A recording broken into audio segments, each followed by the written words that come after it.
Hola, ¿cómo están? Vamos a juntarnos a través de este medio para continuar con nuestros estudios y nuestras clases.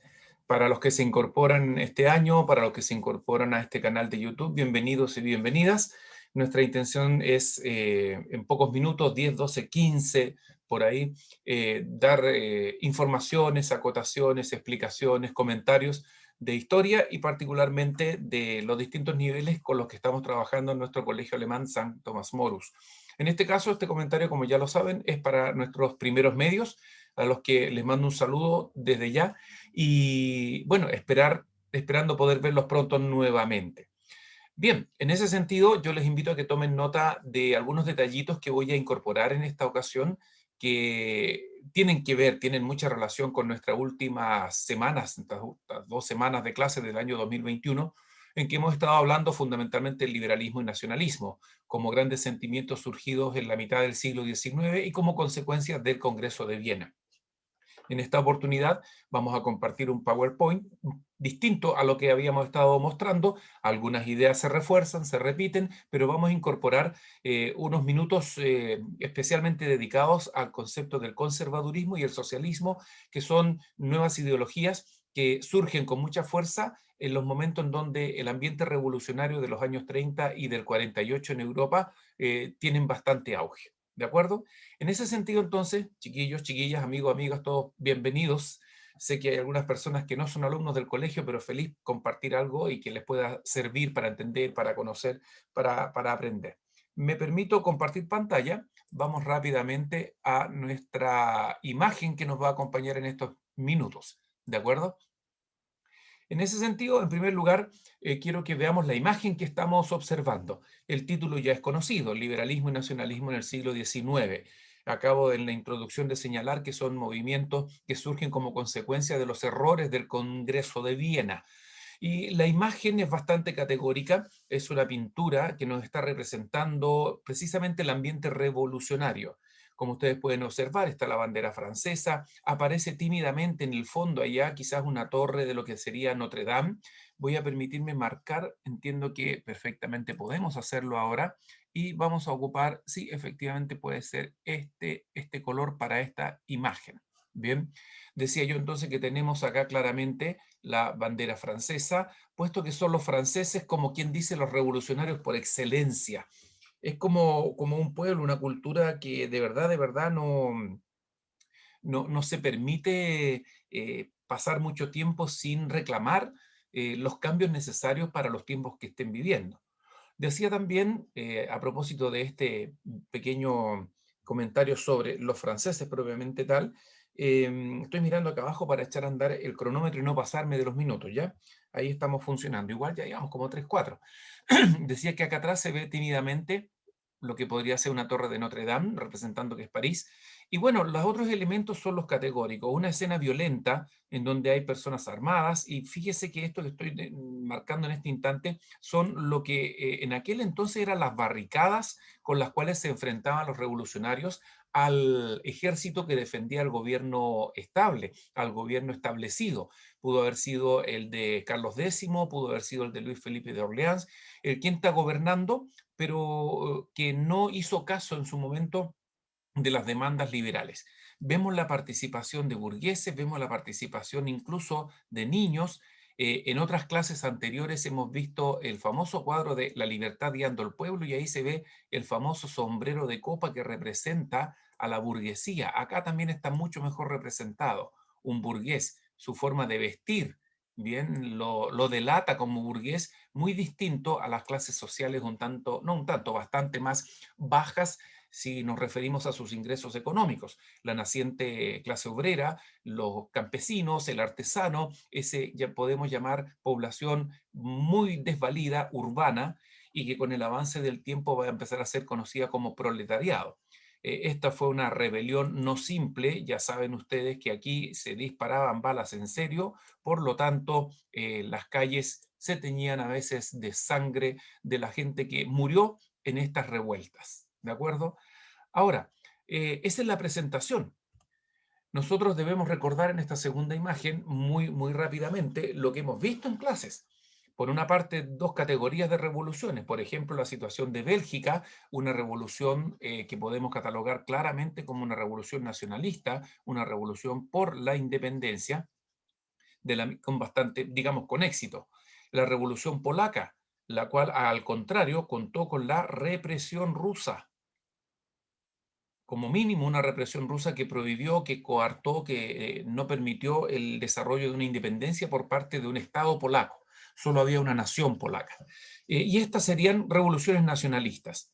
No son las únicas, pero las que más hemos destacado en clase. Por su parte, revoluciones liberales, podemos destacar la situación de España. En España, con el retorno del absolutismo, los movimientos liberales van a distanciar, enemistar y van a querer derrocar, van a querer que el absolutismo no vuelva a España y por tanto va a haber una revolución liberal y esta va a estar demandando aspectos de un constitucionalismo, es decir, que no haya absolutismo, que haya un poder compartido, que haya una carta fundamental llamada Constitución respetada incluso por el monarca, que viene desde el año 1812 como reacción a la ocupación napoleónica y que demuestra que los españoles quieren ya una forma de gobierno distinta.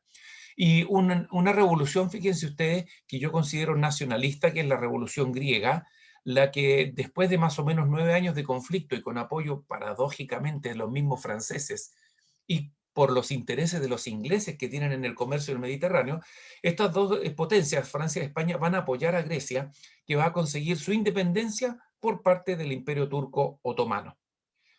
Más adelante podemos ir incorporando algunas otras informaciones, pero aquí se va comprobando el espíritu nacionalista por una parte y el espíritu liberal por otra. Los ejemplos clásicos de revoluciones liberales están dados aquí, en Francia. Y aquí hay algunos antecedentes que no se han mencionado en clase.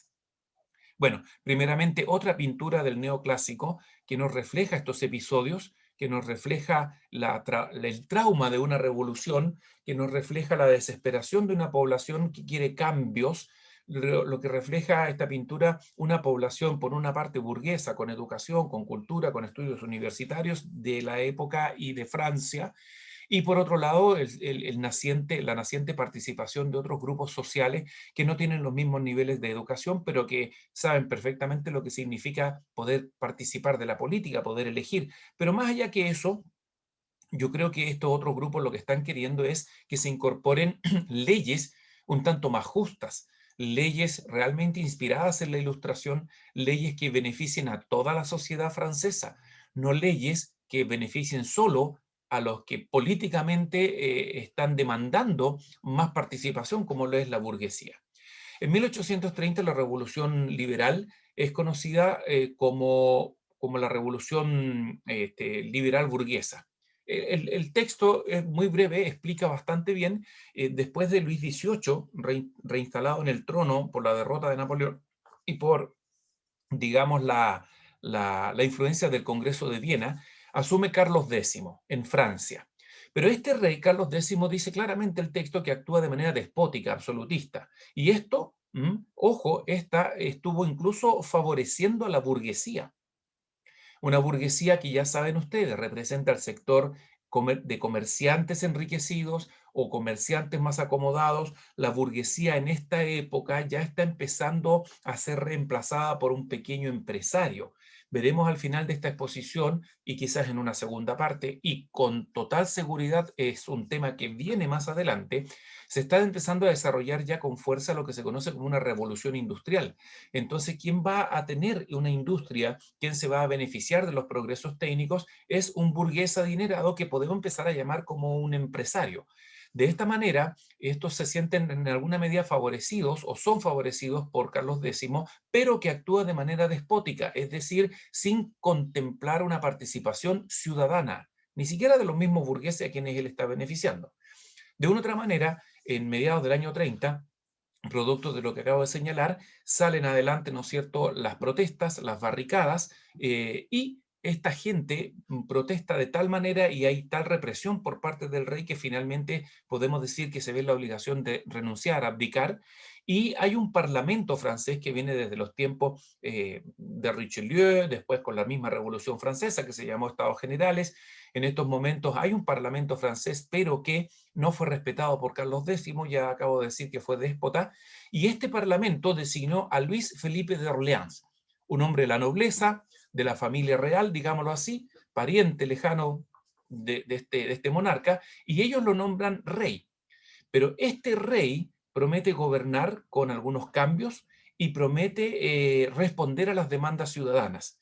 Esta es la que se llamó monarquía liberal burguesa.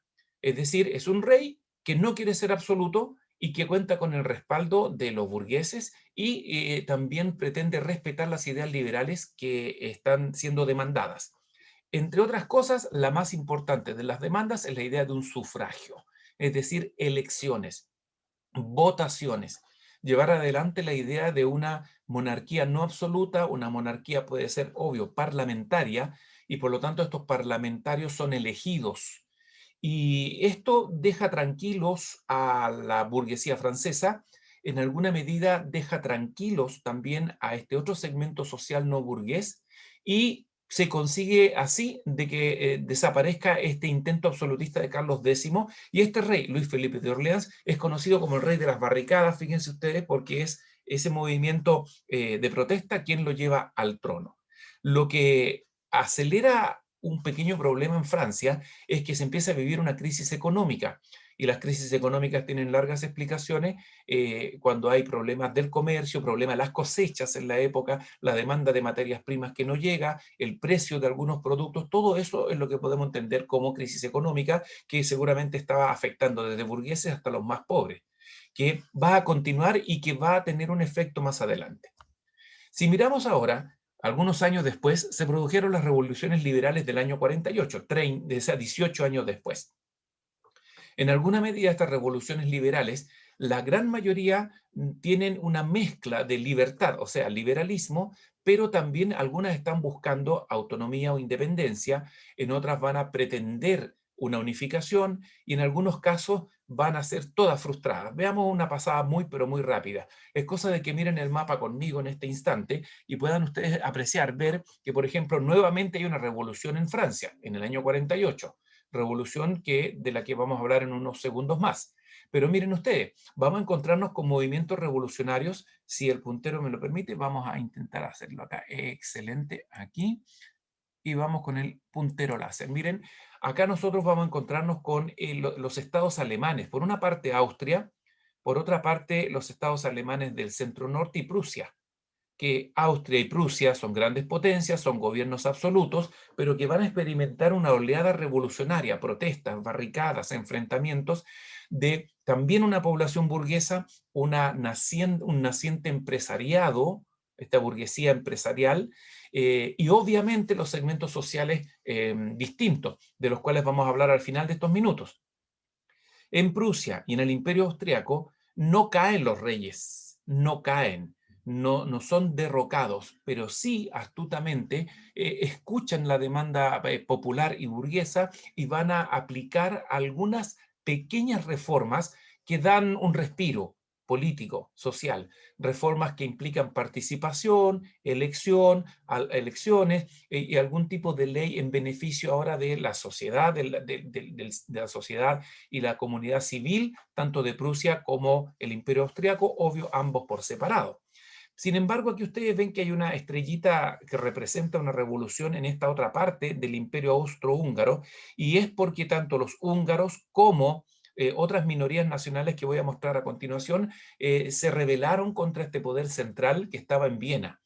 Así que son conatos revolucionarios. Ustedes pueden ver acá Piamonte-Cerdeña, esta región en donde la burguesía va a pedir también legislación más justa, va a pedir participación al monarca, en este caso de Lombardía.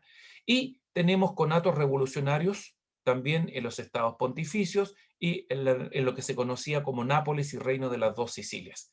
Ya saben, Grecia se ha independizado y de Bélgica no la mencionamos porque ya está separada de los Países Bajos, en este caso Holanda. Ahora, este año 48 tiene dos nuevos elementos. El primero y más importante a recordar es que aquí se está pidiendo un sufragio universal. Es decir, que todos puedan votar y no solo los más ricos, los que podemos decir que tienen propiedades y saben leer y escribir. No, ahora se está pretendiendo que aunque no sepas leer y escribir, aunque no tengas propiedades y no tengas la riqueza de un grupo social burgués o lo que va quedando de algunos elementos nobles, también puedas participar de las votaciones. Esta línea de tiempo la conocemos hace rato y la quise incorporar para que vean dónde estamos y hacia dónde vamos, y explica en parte la siguiente diapositiva. Diapositiva que fundamentalmente vamos a ver en un video como este, pero en una segunda parte para alcanzar a tener más o menos estos 12, 13, 15 minutos que son factibles y rápidos de subir a YouTube. Nosotros estamos en este instante en esta parte de la cronología del siglo XIX y la última parte del XX. Como ustedes pueden ver, debemos remontarnos, no voy a repasar todo, ya lo saben, pero es para comprobar este principio de causa y consecuencia. Bien, que desde la Revolución Francesa en adelante empiezan a desarrollar acontecimientos todos que van a tener de una u otra manera una relación con los principios ilustrados, con la Revolución, con lo que lleva adelante el mismo Napoleón, etcétera, el desarrollo de un Congreso de Viena alrededor de esta fecha, y nos vamos a ir encontrando, como ya saben, con las primeras revoluciones liberales del año 20, las del 30 recién explicadas muy resumidamente. Los textos siempre son un poco más largos y ustedes los pueden revisar. Y aquí es donde quiero que pongamos un poquito de atención. Miren, esta década del 40 al 50. Por una parte, se experimenta lo que acabo yo de señalar y cuyo texto aquí también lo está, ¿no es cierto?, demostrando. Sin embargo, esta década es bastante importante porque es cuando surge un nuevo movimiento, que es lo que señalo yo, que va a explicarse en el siguiente video y que ahora les adelanto, que es un fortalecimiento del conservadurismo como oposición incluso a este nuevo elemento que es el del socialismo. Vamos a ver entonces qué pasan algunos años hasta que llegamos hasta 1870, en donde el nacionalismo se manifiesta en una nueva tendencia, en una nueva vertiente que sería la de la unificación. Ahora, para terminar este primer video, quiero mostrarles este mapa que no lo habíamos visto en clases y que aquí ustedes observan claramente las características de esta Europa de posterior al Congreso de Viena, pero miren, el mapa grande está mostrándonos esta parte, aquí, solamente esta que está acá. Si ustedes obviamente se fijan, no necesitamos una muy profunda clase de geografía. Solamente quiero señalarles de que aquí lo que está usted observando, chiquillos, chiquillas, es el Imperio Austrohúngaro. Pero si alcanzan a observar, se darán cuenta que dentro del Imperio Austrohúngaro tenemos múltiples nacionalidades. Por una parte tenemos checos, eslovacos, polacos, rutenos, rumanos, húngaros o magiares, población alemana, eslovenos, croatas, serbios y probablemente en la frontera por aquí algún montenegrino. Y por supuesto, aquí debemos incorporar esta parte que en este año de 1850, categóricamente hasta la unificación italiana, una parte de la Lombardía y el Véneto italiano también en manos del Imperio Austrohúngaro. Termino este comentario, obviamente, con una pregunta. ¿Cuánto va a durar un imperio que tiene tantos grupos étnicos? O una segunda pregunta, ¿es normal que estos grupos étnicos y nacionalidades quieran su propia independencia algún día? Por supuesto que sí. Eso explica parte de las revoluciones y movimientos que hubo al interior del Imperio Austrohúngaro, pero que fueron absolutamente todos reprimidos y aplastados, de manera que el Imperio Austrohúngaro va a continuar como tal prácticamente hasta 1919, cuando es derrotado en la Primera Guerra Mundial. Les invito a ver la segunda parte de esta explicación en esta semana en donde nos estamos empezando a adaptar a las clases online y veremos cómo sorteamos la pandemia de este semestre y este año. Bien, me despido hasta aquí por ahora y bueno, vamos a exactamente acá donde tengo. Muy bien, vamos a dejar de compartir. Y chiquillos y chiquillas, entonces, nos vemos en un segundo video que explica lo que me falta, lo que les prometí, conservadurismo y el socialismo. ¿Ya? Nos encontramos en breves minutos.